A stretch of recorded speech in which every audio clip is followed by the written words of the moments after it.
هي القصة ابن متوفي وكان يدخن، وابوه كان يعرف انه يدخن وكان ساكت وهيك مو بالضبط.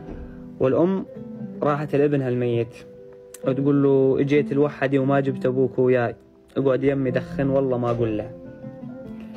الابن يجاوب يقول ما اريد انا دخان وحالف اعوفه، جيبي لي ابويا وياك مشتاق اشوفه. يرد الاب انا افتح الباكيت واشعلها بيدي، كونك ترد للبيت سالم وليدي. الله. الابن جيبي لي ابويا وياك، قولي له حنيت مخنوق يمه هنا رديني للبيت. الابن يا يمه من طبيت ذيك التوابيت، قالوا لابويا يشيل 4 بواكيت.